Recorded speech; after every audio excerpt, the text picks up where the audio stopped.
ঘরটা তো খুব সুন্দর করে সাজিয়ে রেখেছে। কেমন আছো? ভালো। চা খাবে? না, আমার অফিসে তাড়া আছে। তোমাকে এখানে এনে এভাবে সিগনেচার নিতে চাইনি। কোথায় সিগনেচার করতে হবে? আমি চা করে নিয়ে আসছি। কতটা ভালো ছিলাম আমরা। এই নাও, তোমার চিনি কম চা। তোমার আমার পছন্দ মনে আছে? আমার সব মনে আছে, কতটা ভালোবাসায় না বানিয়েছিলাম আমাদের এই ঘর।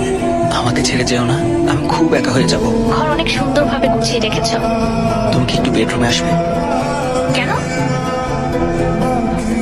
তোমার কিছু জিনিস ছিল, আমি চাই না পরে এসব নিয়ে কোনো ঝামেলা হোক। আমি আমাদের ঘরটাকে খুব মিস করি। আমার সেই ছোট্ট বারান্দা, তোমার কাঁধের উপর মাথা রেখে আমার সেই নিশ্চিন্তের ঘুম, আমি সত্যিই খুব মিস করি। এগুলো নিয়ে যাও। এগুলো তো তোমার বাবার দেওয়া গহনা। গয়না পরার মানুষটা আমার সাথে নেই, তাহলে এই গয়না দিয়ে আমি কি করবো? কোর্টে তো তোমার উকিল গহনা গহনা বলে চিল্লাম। কোর্টের কথা কোর্টেই থাক, তোমার উকিলে তো কম যায়নি। কেন দিলে তাহলে ডিভোর্স? সিগনেচার তো তুমিও করেছিলে, রাগ করে তুমি চলে গিয়েছিলে। রাত ভাঙাতে তো তুমিও আসতে পারতে, দোষ তো তোমারও ছিল।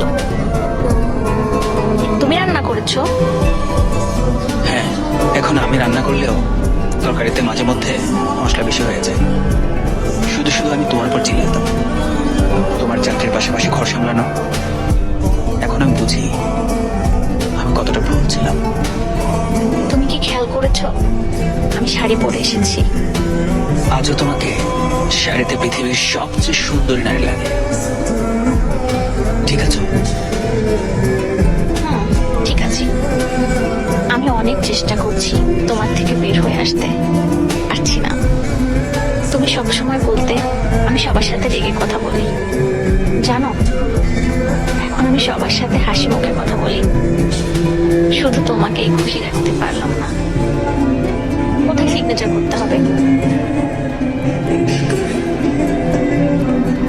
আমি বুঝে গেছি, তোমাকে ছাড়া ঘর কোনো ঘর না, একটা ঠিকানা মাত্র। আমি তোমাকে অনেক মিস করি, আমি তোমাকে ফিরে পেতে চাই। একবার সরি বলে দাও, তোমার সব ভুল মাফ করে দিয়ে আমি আবার তোমার কাছে চলে আসব, চিরদিনের জন্য। শেষবারের মতো সরি তো বলো। এতগুলো বছর যখন মাফ করে দিয়েছি, এবারও দিব। একবার সরি বলে ফিরে এসো, আমি তোমার সব অভিযোগ মাথা পেতে দেব। এতদিন আমি বুঝে গেছি আই স্টিল লাভ ইউ। শেষবারের মতো সরি বলে ফেলো। ওকে, বাই, থ্যাংক ইউ।